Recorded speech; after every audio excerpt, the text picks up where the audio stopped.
여러분, 우리 신앙생활이 즐거워야 됩니다. 사는 게 재밌어야 되죠. 억지로 사는 것만큼 불행한 삶도 없을 겁니다.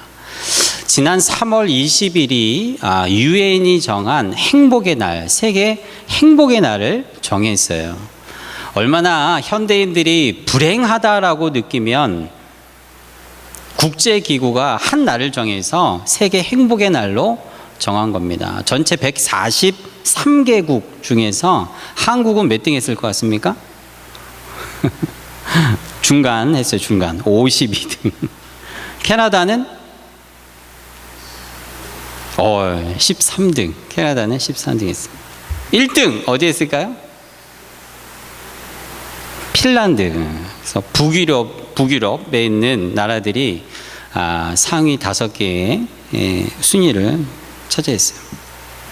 10점 만점에 1등한 핀란드가 7.8점입니다. 이거는요, 삶의 질, 삶의 만족을 행복 지수로 이렇게 평가를 한 거예요. 먹고 사는 거, 안전한 거, 도덕적으로, 정치적으로 이런 것들을 다 점수를 매겨서 7.8점 핀란드가 1등을 했습니다. 여러분, 등 따시고 배가 부르면 인간은 행복하다 말할 수 있을까? 아기가 엄마 품속에서 젖을 배부르게 먹고 아주 만족한 표정으로 잠을 자고 있는 모습을 보며 우리는 참 아기가 행복하다. 근데 한 1시간만 지나면 기저귀에 똥을 싸고 배가 고프다고 자지러지게 젖을 달라고 우는 아이를 보고 저 아이는 1시간 전에 행복했었노라라고 말할 수 있을까? 이런 면에서 삶의 질을 행복으로 연결하는 것은 사실 무리가 있다라는 말입니다. 우리가 못 먹고 못 사는 시절에는 배만 부르고 살 집만 있어도 우리는 더 이상 소원이 없다라고 이야기했을 때가 있죠. 그러나 현대인들은 많은 소득을 누리며 많은 것을 가지고서도 여러분 행복합니까? 라고 질문을 하면 그렇지 않다고 이야기하는 사람들이 많이 있다라는 것입니다. 여러분, 우리 한국을 봐도 그렇죠. 20년, 30년, 50년 전만 해도 얼마나 우리 한국이 발전했습니까? 얼마나 경제적으로 성장했습니까? 개인 소득 세계 13위입니다. 기대 수명, 평균 기대 수명이 세계 3위예요. 한국이요. 그런데도 행복 평가치는 그렇지 않다라는 것입니다. 아주 옛날에 한국에서 나온 영화 중에 행복은 성적순이 아니잖아요 라는 영화가 있었습니다. 하도 입시에 대한 스트레스가 많으니까 그런 영화까지 나왔는데, 여러분, 행복은 성적순이 아니잖아요. 그러면 다시 질문합니다. 그럼 행복은 무슨 순일까요? 행복은 즐거움 순입니다. 즐거움 순. 여러분, 즐겁다라는 거, 오늘 우리가 이 즐겁다라는 단어에 조금 집중하고 포커스를 맞추려고 하는 거예요. 우리 아이들이 사실은 교회 와도 교회가 재미있어야죠. 즐거워야 됩니다. 그래야 교회에 또 오고 싶죠.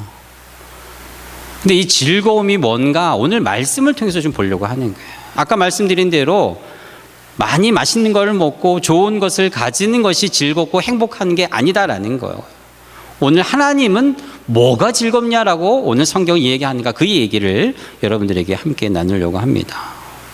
행복은 즐거움입니다. 즐기는 자를 따라갈 수가 없어요. 어떤 분야를 즐긴다는 거, 인조이 한다라는 것은 노력으로 돈으로 얻을 수 있는 것이 아닙니다. 좋은 직업을 얻는 데에는 2가지가 필요한데, 첫 번째는 잘 해야 합니다. 그죠? 그리고 또 한 가지는 그것을 즐길 수 있어야 돼요. 잘 하는데 좋아하지 않을 수도 있습니다. 좋아하는데 잘 하지 않을 수 있기 때문에 제가 이야기를 드리는 거예요. 어떤 외과 의사가 수술을 기가 막히게 잘해요. 이 사람은 수술하기만 하면 다 고쳐서 환자가 다 병원을 떠납니다. 근데 정작 자기는 이 수술을 즐기지 않아요. 좋아하지 않습니다. 억지로 합니다. 잘 하는데 억지로 한다는 거예요. 그러면 이 의사는 행복할까요? 그렇지 않아요. 반대로 어떤 외과 의사는 수술은 잘 못해요. 만나기만 하면 다 일어나지 못합니다. 근데 너무 수술하는 걸 좋아해. 이 사람을 우리는 행복하다고 할 수 있을까요? 그렇지 않다라는 거예요. 잘해서도 좋아해서도 아닌 둘 다일 때 우리는 그 사람이 가진 직업이 행복하다, 이런 이야기를 하게 됩니다. 오늘 이 즐거움에 대해서 이렇게 길게 이야기하는 것은 여러분들과 저도 즐거워야 한다라는 것입니다. 우리의 신앙생활이 즐거워야 한다라는 거예요. 제가 목회를 억지로 한다면, 설교를 억지로 한다면 여러분 저는 불행한 목사일 것입니다. 근데 여러분 저는 주일이 기다려지고 여러분을 만나는 게 너무너무 반갑고 말씀을 전하는 것도 너무너무 좋아합니다. 잘하는 건 잘 모르겠어요. 여러분 우리의 신앙생활 즐거워야 돼요. 여러분 인생 즐겁습니까? 속으로 즐거울 게 뭐 있겠어, 그냥 사는 거지. 여러분 하나님은 저와 여러분이 즐겁기를 원하세요. 여러분 이것을 반드시 기억하세요. 하나님 앞에 기쁨으로 살기를 주님은 원하십니다. 고린도후서 9장 7절에 이런 말씀하셨어요. 각각 그 마음에 정한 대로 할 것이요 인색함이로나 억지로 하지 말지니 하나님은 즐겨내는 자를 사랑하시느니라. 여러분 성경에 하나님은 많이 내는 자를, 많은 것을 하나님 앞에 드리는 것을 기뻐하신다고 써 있습니까? No. 하나님은 즐겨하는 자를 기뻐하십니다. 여러분 뭘 하든지 즐겁게 하는 것, 여러분 우리가 자녀들이 뭘 시켜도 즐겁게 그것을 감당하는 아이들이 기쁘고, 우리가 회사와 사업장에서도 여러분 즐겁게 그 일을 즐기는 사람을, 그런 직원을 우리가 당연히 좋아하지 않겠습니까?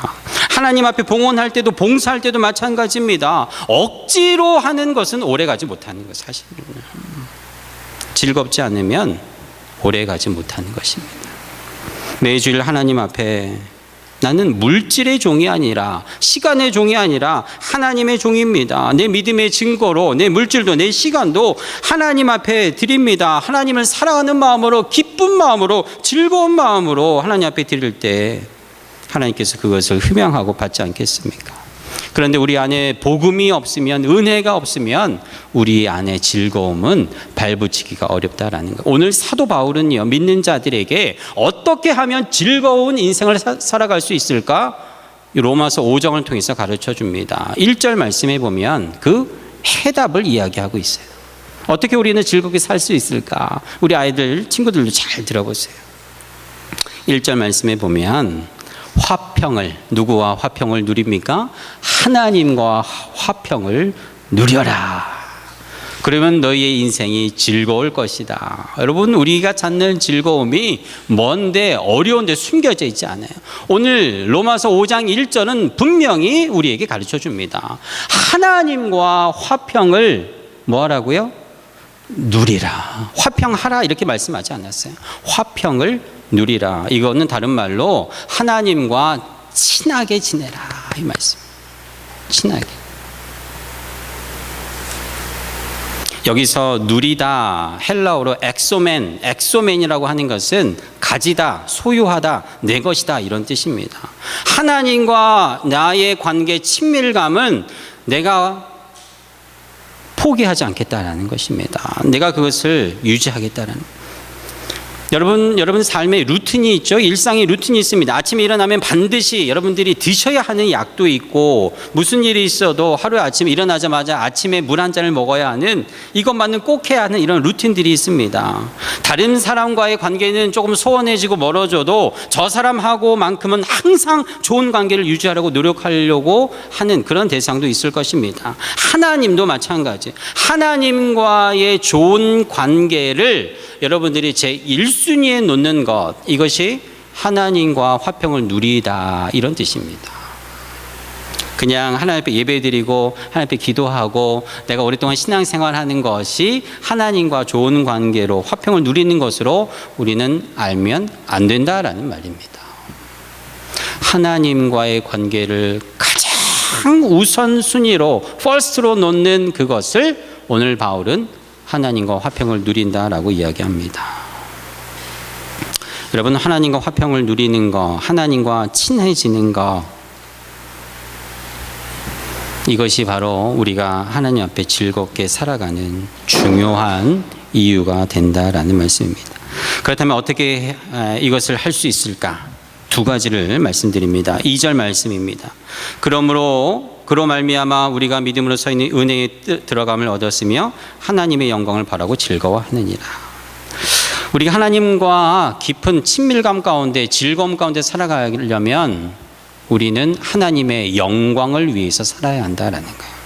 하나님의 영광을 구하고 바라야 합니다. 하나님의 영광이 무엇입니까? 내가 선한 일을 할 때, 착한 일을 할 때 하나님의 이름으로 하는 거예요. 하나님의 능력과 하나님의 이름으로, 뜻으로 하는 것입니다.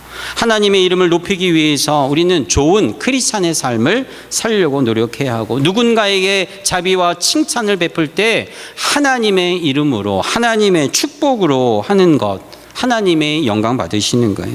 오늘 이 자리에서 하나님을 찬양하고 예배하는 이 자체도 하나님의 이름을 높이고 예배하고 영광을 바라는 것입니다. 내가 먹고 내가 자고 눕고 하는 모든 것을 하나님의 영광을 위해서 살겠다라고 고백하고 실천하는 것, 그때 우리에게 즐거움이 있다라는 것입니다.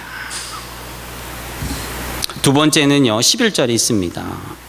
어떻게 하나님과 화평을 누리며 즐거움 가운데 살아갈까요? 그뿐 아니라 이제 우리로 화목하게 하신 우리 주 예수 그리스도로 말미암아 하나님 안에서 또한 즐거워하느니라. 하나님과 친해지고 화평을 누리는 두 번째 방법, 예수 그리스도를 통해서, 예수 그리스도로 말미암아 하나님과 화평을 누립니다.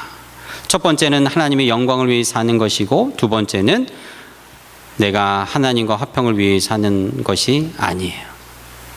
내가 뭔가 할 수 있는 게 아닙니다. 첫 번째는 영광을 위해서 선한 일도 하고 주님의 이름으로 예배도 드리고 찬양도 하지만, 예수 그리스도로 말미암아 하나님 앞에 즐거움으로 살아가는 것은 내가 할 수 있는 것이 아무것도 없습니다. 왜요? 2000년 전에 예수님이 이미 이루어 놓으셨어요. 과거에 이미 일어난 일입니다. 내가 태어나기도 전이니 내가 어떻게 할 수 있는 일이 아니죠. 무슨 일을 했습니까? 예수님께서 우리가 그 지난 몇 주 동안에 함께 살펴봤던 로마서 1장부터 4장까지 있는, 나를 위하여 이 땅에 오시고 내 죄를 위하여 십자가에 달려 죽기까지 우리를 사랑해 놓으신 일을 이미 2000년 전에 해 놓으신 것, 이것을 믿는 믿음만 있으면 되는 것입니다. 단지 이 예수님이 하셨던 이것을 믿기만 하면 우리는 하나님과 화평을 누리고 영원히 즐거운 가운데 살아간다라고 이야기합니다. 어느 날 우리 어머니가, 한 예로 제가 이 말씀을 드리니까, 어머니가 저에게 한 열쇠를 주시면 이렇게 얘기합니다. 얘야, 이 열쇠는 너의 할머니가 너에게 남겨놓은 유산이야. 고향 집에 가서 창고를 여는 열쇠인데, 이것으로 창고를 열면 그 안에 어마어마한 황금과 보석이 들어있단다. 너에게 주는 선물이야. 근데 저는 그 열쇠를 받아들고 본 적도 없고, 할머니 도대체 할머니의 몇 번째 할머니인지 알지도 못하는 그분이 나에게 준 이 키, 저 시골 구석에 그 허름한 창고, 에이 그럴 리가 없어. 이 키를 다 집어 던지고 쓰레기통에 버려버리면 아무 일도 일어나지 않겠지요. 하지만 그것을 믿고 그 키를 받아 들고 시골에 가 그 창고를 여는 순간 그 안에 있는 황금과 보물을 차지할 수 있게 되는 그 차이는, 내가 이 열쇠를 받아 내 것으로 여기고 믿고 받는가 그렇지 않는가에 있는 것입니다. 2000년 전에 예수님이 십자가에 달려 죽으심으로 천국 문을 여는 열쇠가 스스로 되셔서 우리에게 주셨어요. 하나님의 말씀으로 그것을 우리에게 전해 주셨습니다. 내가 얼마나 죄인인지는 상관이 없습니다. 내 손에 열쇠가 있으면 그 문을 언제나 열 수 있는 거예요. 예수님 열쇠를 갖고 문을 열면 하나님 방 안으로 들어가게 되고, 그 방 안으로 들어가기만 하면 우리는 하나님을 만날 수 있는 의의 옷이 자동적으로 입혀지게 되는 것입니다. 따라서 예수님만 있으면 그 누구나 할 것 없이 모두가 다 하나님 앞에 나아가 만날 수 있게 되는 거예요. 지난 봄에 총회가 칸쿤, 멕시코 칸쿤에 있었죠. 여러분 칸쿤에 다녀오신 분들은 다 알겠지만 가면 팔목에 팔찌를 하나 채워주잖아요. 그것만 있으면 모든 게 다 통과가 됩니다. 제가 갔던 리조트 안에는 4개의 다른 리조트들이 있었는데 가격에 따라서 가장 싼 것부터 가장 비싼 곳이 있었어요. 다이아몬드, 골드, 실버, 쿠퍼. 쿠퍼 팔찌는 어디만 들어가요? 쿠퍼만 들어가요. 실버는 그 밑에 있는 쿠퍼까지 다 들어갈 수 있어요. 그런데 쿠퍼 팔찌 가지고 다이아몬드 들어가려고 그러면 막힙니다. 하지만 다이아몬드 팔찌를 갖고 있으면 어디든지 다 들어가는 거예요. 모든 음식을 먹고 모든 걸 누리고 즐기다 올 수 있는 거예요. 여러분, 우리가 이 땅에 누리며 산다는 사람들의 모습이 저는 이와 같다라고 생각해요. 여러분, 쿠퍼 팔찌만 있어도 쿠퍼에도 먹을 게 많아요. 얼마나 많이 누리고 있을지 몰라요. 그리고 잘 누리는 것처럼 보입니다.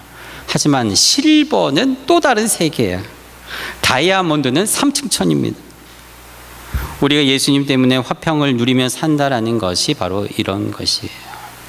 가보지 않으면 상상할 수 없는 누림의 세계에 들어가는 것, 예수님께서 우리에게 프리패스를 주십니다. 예수님 팔찌가 있는 사람들은 이 땅에서 누리고 즐기는 그러한 사람의 삶과 질이 완전히 다른 거예요. 어떻게 다를까요? 오늘 우리가 읽었던 로마서 5장 3절 말씀에 보면 이런 말씀이 있습니다. 다만 이뿐 아니라, 여러분, 다만 이뿐 아니라는 말은 뭐냐면 쿠퍼, 실버, 골드, 이 누리고 먹고 사는 것을 다 잘 먹고 잘 사고 행복하는 것처럼 보이지만 이게 다가 아니다. 3층 천 다이아몬드 세계가 있는데 그 세계는 3절에 나오는 이런 세계예요.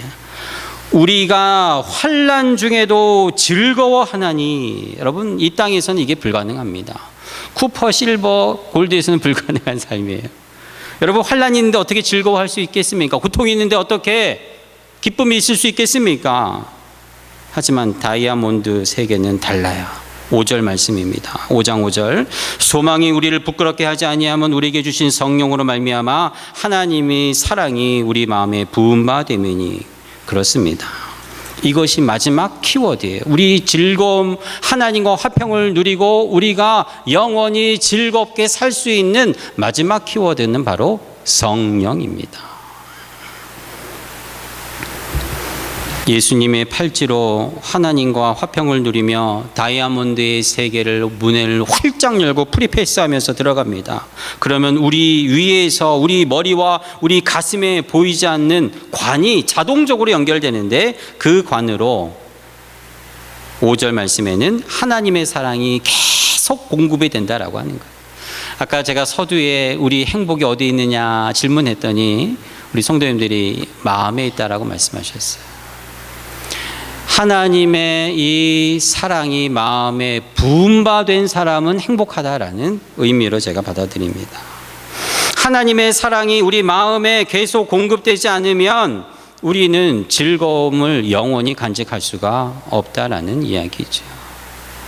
아기가 엄마 뱃속에 들어오면 가장 먼저 무엇이 연결됩니까? 탯줄이 연결이 되면서 그 아기에게는 엄마의 영양분이 탯줄을 통해서 그 아기가 살 수 있도록 계속 공급이 되는 거예요. 안전합니다. 건강하게 자라납니다. 생명이 유지되죠. 그 탯줄이 우리에게는 바로 성령인 거예요. 우리가 그리스도인이 된 다음부터 보이지 않는 영의 탯줄이 성령을 통해서 하나님의 사랑을 끊임없이 저와 여러분들에게 공급을 하는데 이게 막히면 죽게 되는 것입니다. 사랑에 대한 체험은 성령을 통해서 오는 것이죠. 여러분, 오늘 하늘의 비밀에 대해서 여러분들에게 말씀을 통해 전하고 있습니다. 오늘 로마서 5장은 저와 여러분들이 즐겁게 살아야 한다라고 이야기합니다. 우리가 이 땅에서 이 땅 이후의 삶의 즐거움은 오늘 말씀을 통해서 하나님과 화평을 누릴 때 완성된다 말씀하시고, 그것은 첫 번째 하나님의 영광을 위해 살 때 우리에게 즐거움이 되고, 두 번째로 예수 그리스도께서 이미 2000년 전에 우리에게 모든 문을 열 수 있는, 하나의 문을 열 수 있는 열쇠를 우리에게 주셨다는 것을 믿을 때 두 번째 즐거움이 생긴다 말씀드렸어요. 그리고 마지막 그 통로가 성령 하나님이다, 이런 말씀을 드립니다. 한 예언만 말씀드리고 설교를 마칩니다. 여러분, 이따가 우리 함께 부를 찬양이지만 찬송가 442장 저 장미꽃 위에 있을, 여러분 좋아하는 찬양입니다. 여러분, 이 찬양은 원래 사연이 있는 찬양입니다. 어릴 때 눈병을 심하게 앓아서 시력을 잃어버린 아담 가이벨이라는 사람이 있었어요. 이 아담 가이벨이라는 사람에게는 외동딸이 있었는데, 이 외동딸이 아주 믿음 좋은 신랑과 결혼하고 행복한 삶을 살다가 얼마 못 가서 그 사위가 공장에서 일하다가 불의하게 죽고 맙니다. 그 장례에 참석한, 앞을 보지 못하는 그 아버지, 홀로 남은 그 딸을 생각하며 시름에 잠긴 이 아버지가 찬송을 만드는 사람 마일즈를 찾아가서 나를 위해서 나를 위로해 줄 만한 시를 한 편 써달라고 부탁했는데, 이 마일즈가 친구의 이 고통을 생각하면서 무슨 시를 쓸까 기도하다가 요한복음 20장 말씀을 보면서 쓴 가사가 바로 저 장미꽃 위에 있으리라는 찬양입니다. 그 찬양의 가사의 내용이 이렇지요. 막달라 마리아가 죽으시고 이제는 무덤 속에 있는 예수님을 시체를 찾으려고 무덤에 갔다가 무덤에 빈 무덤, 예수님이 없는 그 빈 무덤을 보고 하염없이 눈물을 흘리고 슬퍼하는 그때에 어디선가 예수님의 음성이 들려옵니다. 마리아야.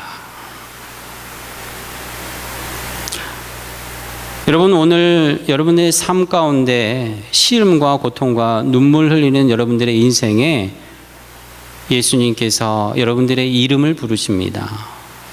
아무개야. 그때 마리아는 슬픔에서 벗어나고 그 세상 어디에서도 찾을 수 없고 누릴 수 없는 기쁨이 그 가슴에 가득 참을 느끼게 되는, 그것을 시로 쓴 것이 저 장미꽃 위에 있으리라는 찬양입니다. 찬송의 가사는 주님과 동행함으로 얻는 기쁨을 우리에게 가르쳐 주지요. 주님이 계시다면 어떤 슬픔도 아픔도 사라지게 되고 그 자리에 하나님이 주시는 즐거움과 기쁨으로 가득 차게 될 것을 고백하는 찬양, 여러분 우리도 함께 부르면서 오늘 우리 마음에 즐거움과 기쁨이 사라졌다면 오늘 예수님께서 성령을 통하여 여러분들에게 강력한 하나님의 사랑을 부어주실 줄로 믿습니다. 우리 함께 찬양합니다.